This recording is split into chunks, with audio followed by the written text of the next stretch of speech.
여러분은 미술관에서 눈앞의 작품을 보고 극도로 당황한 적이 있습니까? 저것은 화산인가? 저건 저녁 하늘인가? 아니면 인간의 이해를 뛰어넘는 형이상학적인 인물인가? 이러한 혼란으로 인해 당신의 예술 해석 능력이 의심스러울 때가 있으셨나요? 이러한 질문 중 하나라도 스스로에게 물어본 적이 있다면 여러분은 혼자가 아닙니다. 예술을 이해한다는 것은 단지 눈앞에 놓인 것을 보는 것만이 아닙니다. 화가처럼 생각하고 창작 과정을 처음부터 끝까지 공감적으로 이해하는 것이 훨씬 더 심층적인 과정일 것입니다. 마찬가지로 추상미술을 창작한다는 것은 단순히 여러 가지 색상과 임리의 모양을 결합하여 예술로 분류하는 것 이상입니다. 그렇다면 추상미술은 무엇일까요? 추상화는 현실에서 벗어나는 것이라고 합니다. 형태, 색상, 그리고 그 외에 여러 가지 시각적 요소로 상징성을 사용하여 현실의 환상을 달성합니다. 추상화의 근본적인 목표는 새로운 관점을 나타내는 것이죠. 그리고 관람객에게 추상미술은 화가의 시각과 특정 주제를 바라보는 방식이기도 합니다. 간단히 말해 추상적이라는 것은 어떤 것을 다른 것에서 분리하는 것을 의미합니다. 추상미술을 어떻게 이해하기 시작하나요? 추상미술을 이해하려면 두 가지가 필요합니다. 전문가들은 우선 열린 마음과 방황하는 어떤 그런 상상력, 이미 시각적으로 인식하는 물체를 넘어볼 수 있어야 한다고 전합니다. 추상미술은 말로 설명하기 어려운데요. 특정 상징 뒤에 숨은 아이디어가 화가와 관람객 간에 극히 개인적으로 의사소통이 되기 때문입니다. 물론 정답은 없다라는 전제를 받아들여야 하는데요.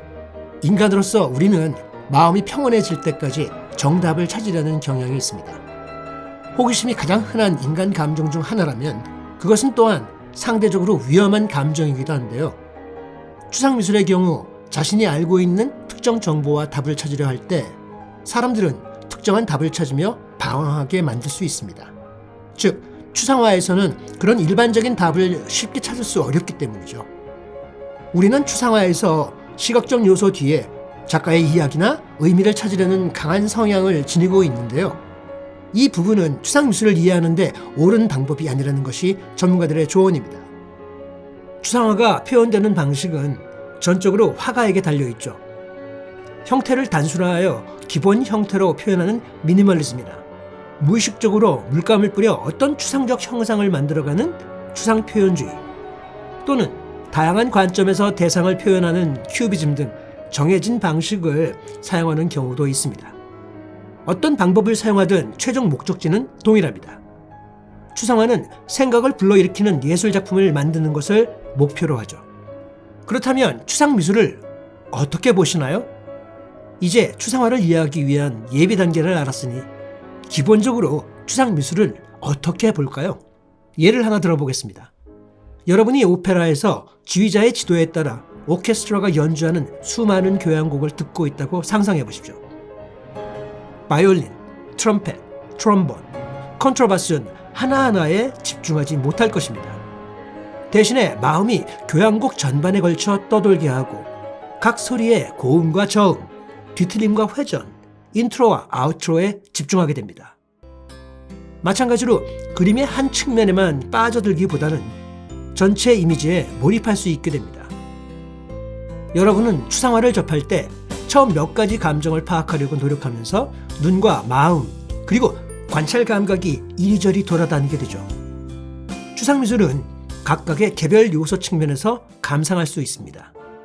색, 선, 모양, 기호, 질감, 공간 등 작가의 강점은 각각의 요소 혹은 모든 요소를 강렬한 구성으로 만들어내며 보는 이에게 감동을 불러일으키는 능력이 있습니다. 그러나 각각의 추상적인 이미지를 이해하고 관찰하려고 노력하는 동안 몇 가지 사항을 염두에 두는 것이 중요합니다. 그렇다면 추상미술을 어떻게 그리나요? 여러분 중에 추상미술을 이해하는 것을 넘어서 초보자로서 작품을 그리는 꿈을 꾼 적이 있다면 취할 수 있는 다양한 접근 방식이 있는데요. 많은 사람들은 추상화가 단지 무작위 기호나 상징, 형태들이 모여 그림을 만드는 것이라고 주장을 하는데요. 하지만 왜 우리는 이 사람들이 그렇게 주장하는 이 쉬운 미술을 직접 만드는 것을 보지 못했을까요? 그것은 다른 모든 예술 형태와 마찬가지로 추상화도 기술과 시작할 방법이 필요하기 때문입니다. 그림을 그리는 입장에서 추상미술 작품을 시작하는데 필요한 3가지 기본 요소는 다음과 같은 요소들이 있는데요. 그림을 그리는 입장에서 추상미술 작품을 시작하는데 필요한 3가지 기본 요소는 다음과 같은 요소들이 있는데요. 첫 번째는 구성 또는 구도입니다. 우리가 컴포지션이라고 하죠. 이는 그림의 초점이자 각 개체의 배치인데요. 그림의 구성은 캔버스 크기와 제한된 공간 내 위치에 따라 각 개체의 모양과 크기를 결정하는 것입니다. 두 번째는 색상인데요. 추상화는 마치 서로 다른 색상을 임의로 조합하여 예술 작품을 형성하는 것처럼 보일 수 있습니다. 그러나 각 색상의 그라데이션과 팔레트는 신중하게 고려되어 사용된 다른 모든 색상을 보완합니다. 몇 가지 색상만 선택하고 2개 이상의 색상을 혼합하여 캔버스에 고유한 색상이 나타나도록 실험하며 최종 결정을 내리게 됩니다. 세 번째는 질감입니다. 질감은 추상 작품을 시작할 때 고려해야 할 또 다른 중요한 포인트입니다. 두꺼운 페인팅에 가장 단순한 질감을 사용하기로 선택한 경우 페인팅 전체에서 일관성을 유지하는 것이 중요합니다. 서로 어울리지도 않는 그런 다양한 형태의 질감으로 가득 차도록 무작정 그리는 것은 추상 미술에서의 주의해야 하는 것입니다. 그렇다면 앞에서의 기본을 익힌 후에 무엇을 해야 할까요? 추상 미술의 기초를 연습한 후에는 작품을 돋보이게 만드는 데 사용할 수 있는 다양한 기술이 있습니다. 그중 일부는 다음과 같은데요. 먼저 캔버스를 뒤집어 보시죠. 저도 이 방법을 대학생 시절부터 해왔는데요. 이는 캔버스에 서로 다른 면에 각 개체에 칠하는 창의적인 방법입니다. 독특한 걸작을 얻을 때까지 캔버스를 뒤집고 계속해서 그림을 그리면 이를 달성할 수 있습니다. 또한 이렇게 뒤집어 보는 이유는 우리의 고정관념을 깨주는 좋은 방법으로 장시간 그리다 보면 우리의 뇌는 어떤 상황에서 고정됩니다. 이를 깨주는 방법은 이렇게 뒤집어 보는 방법이 적절하죠. 또한 이 방법을 사용하면 추상화가 완성이 되었는지 아닌지를 알 수 있는 아주 좋은 방법입니다. 다음은 음악을 들으며 그림을 그리는 것도 좋은 방법입니다. 어떤 종류의 작업을 수행하는 동안 음악을 좋아하는 사람이며 자신의 작품 유형에 음악이 도움이 될 수 있다고 생각한다면 좀 더 실험해보고 좋아하는 음악 장르를 들으며 그림을 그려보십시오. 이는 비트와 전환이 색상, 브러쉬 스트로크 및 전반적인 흐름을 제어하도록 하는 것을 의미합니다. 음악의 모든 높낮이에 맞춰 손을 움직이고 이를 통해 무엇을 달성하는지 확인해 보십시오. 특히 리듬의 경우 선의 얇기나 굵기를 자연스레 좌우하기도 하죠. 저음의 부분에서는 어두운 색상이 연상되겠죠. 예를 든다면 비발디의 사계를 듣다 보면 정말 상큼한 봄날이 연상되는 색과 붓터치가 있을 겁니다. 베토벤의 운명교향곡을 듣게 되면 자연스레 자신의 그림이 어둡고 묵직한 색과 형태가 나타나는데 감정적 도움이 됩니다. 또 반면에 펑크락을 듣는다면 그림 자체의 스타일이 절대 귀염귀염하지는 않겠죠.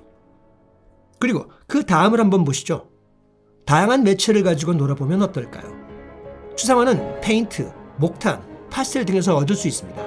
그뿐만이 아니라 디지털 미디어 기술이 발전하며 지속적으로 변화하거나 보는 사람의 반응에 따라 무한 변화하는 그런 작품들이 가능해졌죠. 작품에 이러한 다양한 매체를 융합하여 최종 모습을 얻을 수 있는 것입니다.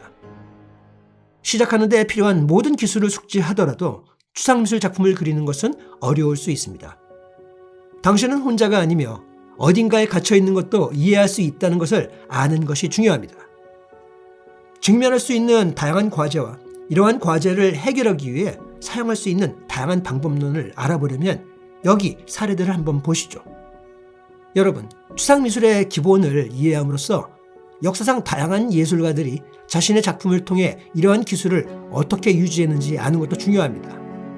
20세기는 순수 예술로 간주되는 분야에 혁명을 일으킨 혁신적인 기간이었죠. 많은 사람들이 공식적인 가르침에 반대하고 개인적인 예술 방법을 사용하여 추상미술로 알려지게 된 것을 표현했던 시기였습니다. 먼저 입체파, 카즈미르 말레비치와 피에트 몬디리안이 있죠.